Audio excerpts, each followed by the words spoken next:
د غزې وروستۍ شپه.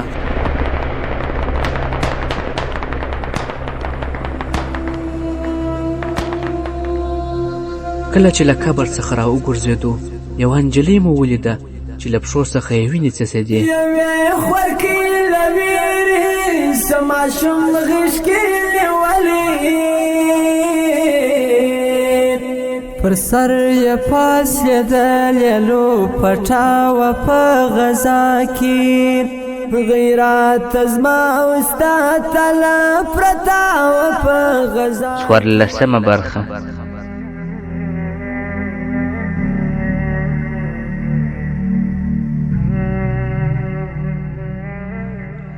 الحمد لله وكفى والصلاة والسلام على رسوله خير الورى، أما بعد. السلام علیکم ورحمة الله وبرکاته. محترم اوریدونکو، د الله جل جلاله څخه غواړم چې تاسو روغ جوړ او خوشاله یاست، او هیله لرم چې ژوند مو په خوښۍ کې تیریږي.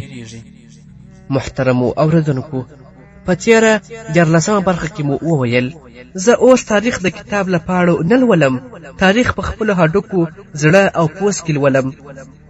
4 ورځې مخکې چې زه او حسنات له روغتونه را وګرځېدو، فکر مې کاوه چې تر ټولو ستر غم دا دی چې فرحان مې پیدا نه کړ. خو کله چې پنغالي ته را ورسېدو، نړۍ مې په 4م ځل وسوځېده. محترمو اوریدونکو، ټول څه په ایرو بدل وه. کیږدۍ په توړو لوخړو کې غونجې وې. فاطمه انا لوله پسې وه، یوازې تسبیح یې وړاندې پرتې وې. پټ مې را واخیستې، په همدې کڅوړه کې مې واچولې، هغه تسبیح چې په مهربانه لحظو کې یې اړولې. زه او حسنات را پورته سوو، خو چېرته تللي وای. په سر مو له اسمانه بمونه اورېدل او د پښو لاندې مو ځمکه سوځېده. په همهغه لومړۍ شپه یې له روغتونه په ټولو ټولو بهر کړو. یوه ډاکټر ته ګڼ خلک ولاړ وه، چا به چې یو نوم ورته واخیست یا به یې تصویر ورښکاره کړ، ډاکټر به ویل چې مړ سوی، خاورو ته یې وسپاره. روغتون کې چې ګڼه ګوڼه ختمه سوه، د ډاکټر سترګې په ما او حسنات ولګېدې. ویل یې چې څه کوئ؟ ځواب مې ورکړ چې په ورور پسې مې ګرځم. ډاکټر راته وویل چې نوم یې څه دی، نښه یې راته ووایه. تیاره ډبره مې راپورته کړه، ډاکټر مې وویشت. حسنات یې لاس ونیوی.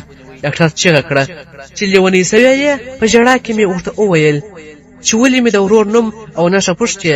غواړې ووایه چې مړ دی، اوس خاورې پرې اړول سوي دي. په همهغه شپه یوه کنډوالې ته ولاړو. تیاره وه. یوې ښځې خپل ماشومان ویده کړل. اللو اللو یې ورته وویل، خو د ماشومانو ژړا نه قرارېده. د ښځې لړزان د غږ پورته سو چې خولې وتړئ، هغوی یې اوري. استازه، آیا موږ ځناور وو؟ او ښکارچی په کمین کې راته ناست وو. شپه مو په سختي تېره کړه. د یوې چاودنې غږ مو له غوږونو نه ووتلی چې بل درز به پورته سو. سهار په خوبلنو سترګو بیرته په فرحان پسې ولاړو. یوه ښځه مو ولیده چې ماشوم یې په غېږه کې سوړ سوی و. سړي مو پیدا نه کړل. ما او حسنات قبر ورته وکینده. ډېر ستړي سوي وو. هر ځل به د ښځې غږ لوړېده چې ژور یې کړي. استاده، په همدې لاسونو مې قبر ژور کړ، ته ورته وګوره.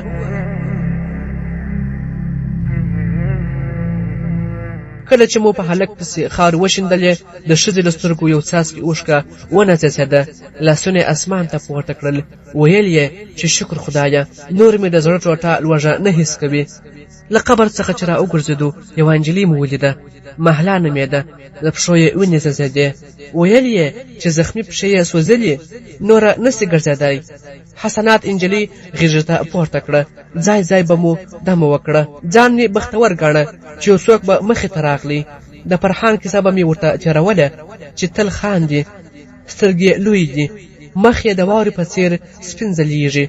خو دې وروستیو کې ژېړ اوښتی و.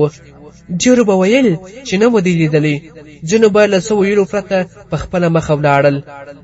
استاده، نه پوښتې چې د فرحان کیسه مې ولې خلکو ته نه کوله؟ زړه مې نه کېده چې څهره یې رسم کړم. حتی په یوه رسم سوې څهره یې رحم ونه سو. سوري سوري سوه. څنګه به مې لورېدل چې بیا ځلې یې په رسم سوې ټنډه ګولې شخصي. ها، له ډېرې ستومانۍ بیرته راغلو.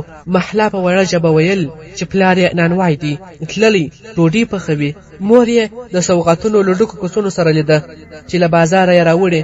کله چې همدې کنډوالو ته راورسېدو، د انجلۍ له خولې یوه خبره ونوته لاس یې ټینګ ونیوی، له ډېرې ستړیا خوب یوړه. همدلته چې ناست یې زما تر څنګ ویده سوه. سهار چې راپاڅېدو د محلا د لاس تودوخه مې هېڅ نه کړه، لاس یې سوړ سوی و.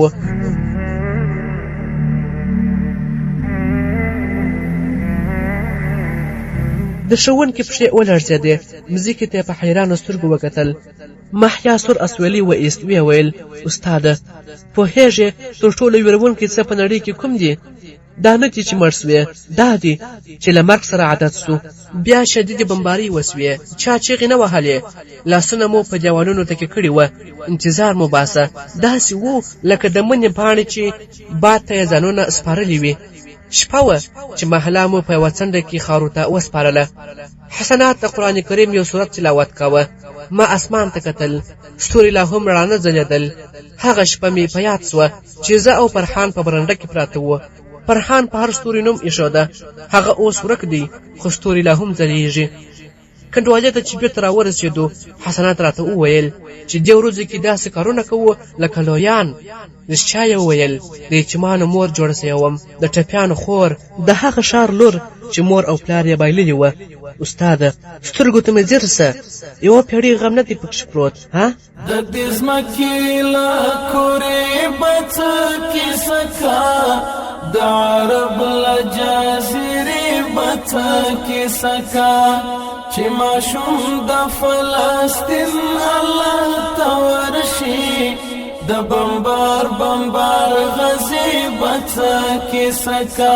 ښوونکي ژوره ساه واخیسته، سر یې پورته کړ. د محیا له سترګو تاوې تورې حلقې په اوښکو لندې وې. محیا په لړزانده غږ وویل: نن مې چې په دې کنډواله کې سترګې در باندې ولګېدې، داسې احساس مې وکړ لکه تېر ژوند چې مې بېرته راژوندی سوي وي. مخکې له دې چې تیاره راسي بېرته را وګرځېدو. فرحان مې پیدا نه کړ، خو خوښه په دې یم چې ته بل چېرته نه یې تللی. د دواړو په منځ کې ژوره چوپتیا خوره سوه. شېبه وروسته محیا وویل: نن زه پوښتنې لرم، ته یې ځواب راکوه. استاده، تاسو د تاریخ درس راکاوه، خو مور مې د 21مې پېړۍ د تمدن په اړه راته وویل چې نړیوال دي، پولې نه پېژني. که دا تمدن نه وي، تېر تمدنونه به چا نه پېژندل.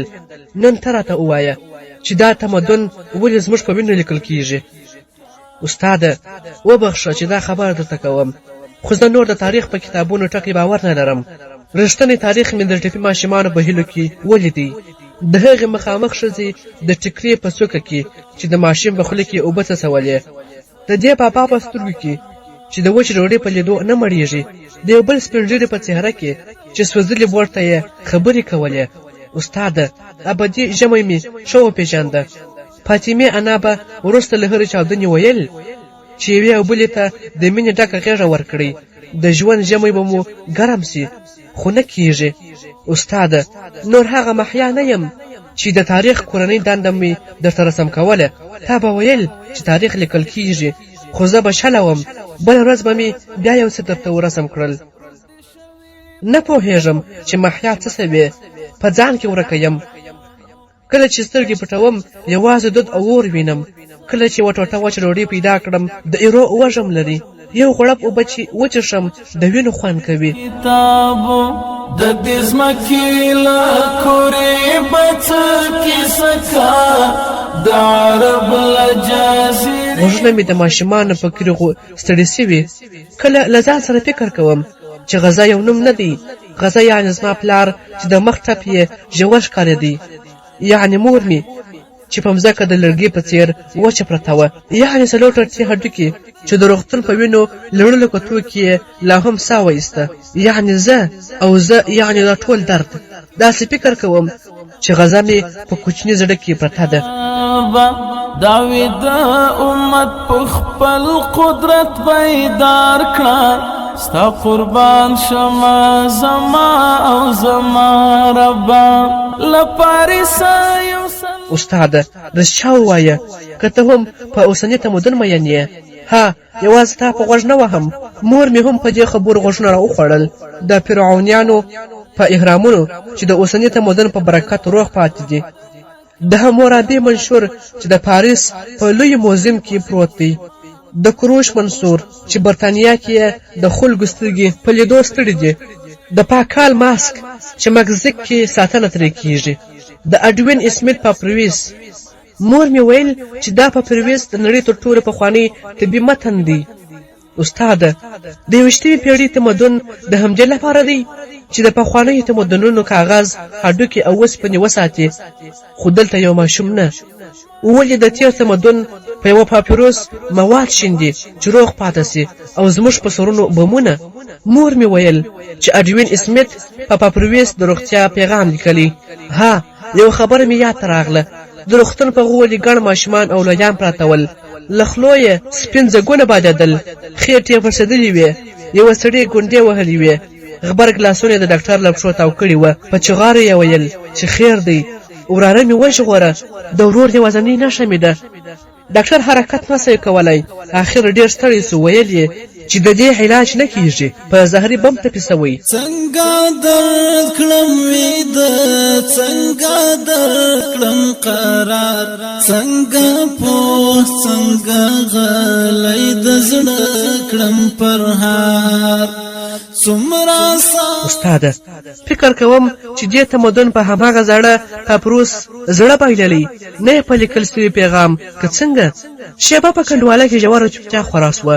ښوونکي سترګو ته لاسونه یوړل، اوښکې یې پاکې کړې، د محیا سر وځړېدی. د ښوونکي زرځان ته لاس یې په سر کش سو. د محیا له خندا ټک غږ یې په غوږونو کې ننوت. ویې ویل استاده، ښایي تېروتنه مې کړې وي، که څنګه؟ صبر، تېروتنه به مې په دې ټکي کې اصلاح کړم.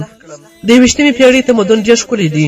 له اسمانه یې الوتکې زهر اوروي، په موزیمونو کې د تېرو تمدنونو اوسپنې په ویاړ ساتي، خو دلته د زرګونو انسانانو ژوند اخلي. استاده، حق یې دی چې اوسپنې وساتي، خپله خو څه نه لري چې زموږ څخه وروسته تمدن ته یې وسپاري. خبرونه خو په موزیم کې نه ساتل کېږي، اخر څومره حاجرې به د موزیمونو په شیشو کې ځای کړي. هغه شپه، هغه درد، هغه اوښکې ارمان، څنګه هېرې کړم، څنګه غلطه کړم لار. یوه ورځ مې د پلار سره په چکر تللی وم. د یوې کارخانې مخې ته ودرېدو. په شیشه کې یې د ننځکې لوی تصویر و. درځن کټنان ترې راوتل او په لوی موټرو کې بارېدل. د پلار څخه مې وپوښتل چې دا څه دي؟ پلار مې ویل چې ننځکې دي.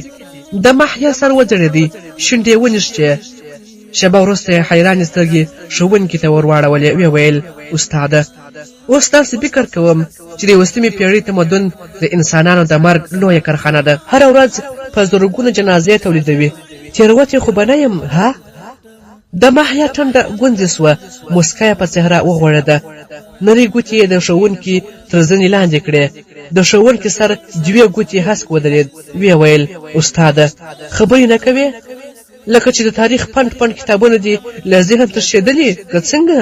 درد دلې کړې دلې زړه حال چاته ووایم، درد دلې کړې دلې زړه حال چاته ووایم، خفا پویر لړلې زړه حال چاته ووایم، چاته ووایم، د درد دلې کړې. د محیا ګوتې د ښوونکي له ځینې لرې سوې. د ښوونکي سر بېرته وځړېدی. سپین وریښتان یې زیړو وړانګو ته ځلېدل. محیا په لړزانده غږ وویل استاده، ډېره وږغېدم، وروستۍ خبره درته کوم. د جغرافیې استاد ویل چې اوسنی تمدن داسې دوربینونه جوړ کړي چې کهکشانونه لیدای سي. دا خبره یې لوی ویاړ ګاڼه، خو که اوس هغه استاد دلته وای، ترې پوښتلې به مې وای چې دې دوربینو کې څه ویاړ دی چې سیارې لیدای سي، خو یوه ټوټه سوې غزه نه. استاده، که فرحان حتی یو ځل په دې دوربینو کې ښکاره سوی وای، بیا به مې هم دا تمدن لوی ویاړ ګاڼه. خبرې مې اوږدې سوې، خو ژمنه ده چې د دې پوښتنې سره خوله تړم. تاریخ به زموږ په اړه څه ولیکي؟ د ریاضي وچ عددونه او که ارقام. چاته ووایم، د درد دلې کړې دلې زړه حال چاته ووایم، د درد دلې کړې دلې زړه حال چاته ووایم. محترمو اوریدونکو، د 14 سپوږمۍ رڼا په کنډوالۍ کې تیزه لګېده. محیا او حسنات د ښوونکي تر څنګ غلي ناستې وې. درې واړو له یوې لویې کړکۍ د باندې کتل. د زیتون وچه ونه هسکه ولاړه وه. ښوونکي له ژورې چوپتیا وروسته خوله خلاصه کړه. ویې ویل: محیا لورې، که سترګې دې رڼا ته کار کوي، یو تاریخي رسم راته وباسه. هسې مې هم یو رسم پوروړی یې. د محیا له خندا ډک غږ په کنډواله کې خور سو. ویې ویل: استاذه، د مالګینې ښځې وچ جسد درته وسم کړم چې د خامنشي دورې ده او اوس د ایران په ملي موزم کې ساتل کیږي. د مصر اهرامونه که خټین ګلدانونه چې د رومي اتلانو څهرې پرې حک وي. ښوونکي وویل: نه لورې، زموږ د تیر برم رسم راته وکړه. محیا کڅوړې ته لاس دننه کړ. ګوتې یې په خاوره او تسبیح ولګېدې. رنګې یې په لاس کې راپورته کړې. ورپسې کتابچه راواخیسته. پاڼې یې واړولې. سړه سایه وایسته. ویې ویل: همدا وروستۍ پاڼه پاتې ده. د رنګو له منځ څخه یې پنسل ته وکتل. بیا ځل یې سړه ساه وایستله. دومره څوکه یې پاتې ده چې ایله یو ښکلی رسم پرې اوسي. بیا به یې څوک راته وتراشي. ایله د پنسل څوکه د پاڼې په منځ نه وه کش کړې چې له خولې څخه یې ووتل: استاذه، ګټه یې څه ده؟ تېر بره مو داسې سوی وګڼه لکه همدا کنډواله. استاد یې ورته وویل: نن دې ډېرې پوښتنې راڅخه وکړې، ځواب یې نه درلود، خو زما یوه خبره دې په زړه کې کلکه وساته. بیرته به برم زموږ په لاس کې وي. بیرته به تمدن موږ په لاس کې اخلو. پرمختګونه به نه یوازې د مسلمانانو بلکې د ټول بشر د هوساینې لپاره وي. ته یې رسم کړه لورې، ته یې رسم کړه. شیبه په منظور کې ژوره چوپتیا خوره سوه. محیا سوچونه یوړه. هغه خبره ور په یاد سوه چې یهودي پوځي خوله په ویاړ پرې چینګه کړې وه. دا کنډوالې د خیبر غچ وګڼئ. شیبه وروسته د محیا د سپوږمۍ رڼا ته رسم وکاږه. پاڼه یې د ښوونکي مخې ته ونیول. ښوونکي د مخ په جیب کې لاسونه وټپول. څه یې په سترګو کړل؟ عینکې وې. یوه ښیښه یې رڼا ته ځلېده. د عینکې له بل چوکاټه یې چپې سترګې ته د سپوږمۍ رڼا سیخه وه. سره سترګې زیړه ځلېده. ښوونکي وویل: محیا لورې، اوس په تاریخ کې پوره نمرې لرې؟ محیا وویل: استاده، همدلته نمرې پرې ولیکه. استاد وویل: نه لورې، یو څو کرښې د لاندې پرې لیکم. د ریاضي وچ عددونه ګټه نه لري. د محیا خندا لوړه سوه. ویې ویل: استاذه، کاشکې زما کتابچه یې په موزیم کې ایښی وای. استاد وویل: نه لورې، د نړۍ ټول موزیمونه ستا له کتابچې سره نه برابروم. محیا وویل: استاده، کاش دغه کتابچه زموږ بل نسل ته پاتې سي. استاد وویل: زه هم 2 کرښې پرې لیکم، یوازې 2 کرښې. د محیا خندا لوړه سوه. نری غږ یې د ښوونکي په زړه د شاتو د څاڅکو په څېر پرېوتی. ویې ویل: ښا یوه کرښه د اوسني تمدن پرمختګونه وي، بله د تیرو تمدنونو وسپنې او هډوکي چې اوسني تمدن یې څنګه ساتي. د دواړو خندا لوړه سوه. ښوونکي د قلم څوکه د پاڼې په څنډه کښېښوده. لاس یې لړزېدی. شېبه وروسته کتابچه وتړله. محیا ته یې وویل: لورې، سهار یې وګوره چې څه مې لیکلي. بیا به یو ځای په فرحان پسې ولاړ سو. ناڅاپه یې سره لمبه سترګو ته ودرېده. د سپوږمۍ کښته وه. اوږدې شعلې یې په بیړه راکښته کېدې. لمبه نږدې سوه. د محیا له سره ټکری ولوېدی. په بر وړښتان یې یوې خواته واوښتل لکه تیز باد چې پرې لوېدلی وي. سرو وړانګو یې تورې سترګې وځلولې. لاس یې وش کړ. په تیزۍ کتابچه له کړکۍ وغورځوله. لمبې په غولي ولوېدې. دروند غږ پورته سو. نمه ویجاړه ودانۍ ونړېده. شېبه وروسته ژوره چوپتیا خوره سوه.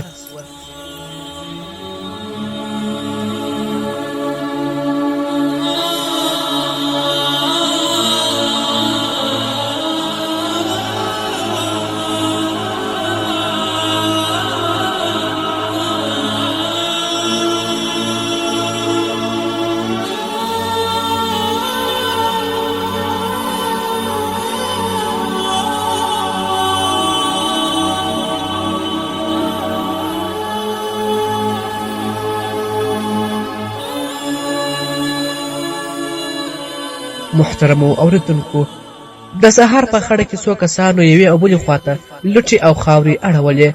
د ځوان سترګې په یوه نیمه سوځلې کتابچه ولګېدې. کتابچه یې راپورته کړه. د سر پاڼې یې واړولې. رسمونه نه ښکارېدل، سوځېدلې وه. څو پاڼې روغې ښکارېدې. سړی ورته ځیر سو. ګلان د ښځې او سړي تکراري څېرې پکښې رسم یې. وروستۍ پاڼه یې واړوله. یو کس پر آس سپور و. د اوسپنې خولۍ یې هسکه ښکارېده. آس د کنډوالو په منځ کې ولاړ و.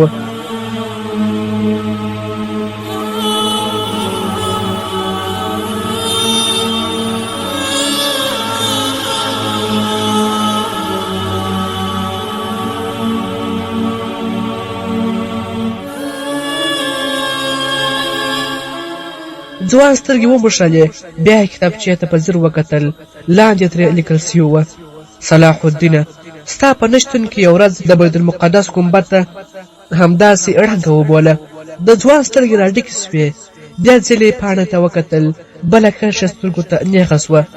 موږ وسوځېدو، خو تاسو ویښ سئ.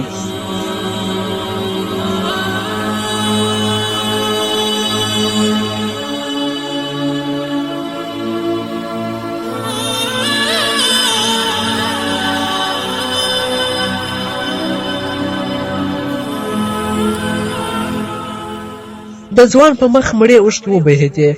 نه د غم، د شرم اوښکې. شرم له هغه خوبه چې د ویښېدو بیه د نورو وینې وې. ځوان په وروستي ځل رسم ته وکتل. د لمر وړانګې د صلاح الدین ایوبي په رسم سوي څېرې وغوړېدې. کتابچه یې ټینګه په سینه پورې ونیول. سر یې اسمان ته پورته کړ. سینه یې له هوا ډکه کړه. داسې ښکارېدی لکه له خولې چې د اسرافیل شپېلې جوړوي. څو د ښوونکي او محیا غږ په ټوله نړۍ کې خور کړي. ویې ویل: موږ وسوځېدو، اوس ستاسو د ویښېدو وار دی.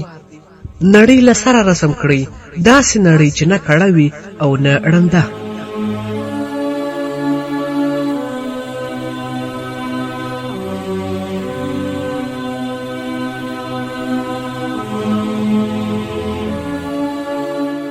محترمو اوریدونکو، دا و د غزې وروستۍ شپه داستان چې ما سراج تاسو ته وړاندې کړ.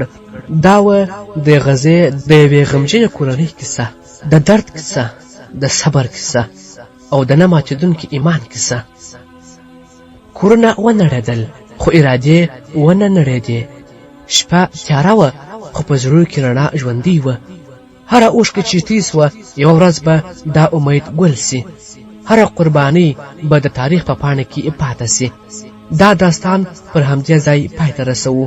تر یو بل داستانه پورې چې ستاسو به حضور ته حاضرېږو، تر هغه وخته مو پر پاک څښتن تعالی مسپارم. شاد، آباد او بریالي اوسئ. السلام علیکم ورحمة الله وبرکاته. يروحون موتا ولا يرجعون وتغتال فيهم أيادي المنون شهيدا يغادر تلو الشهيد بغزة نحو الرضا يرحلون بغزة نحو الرضا يرحلون.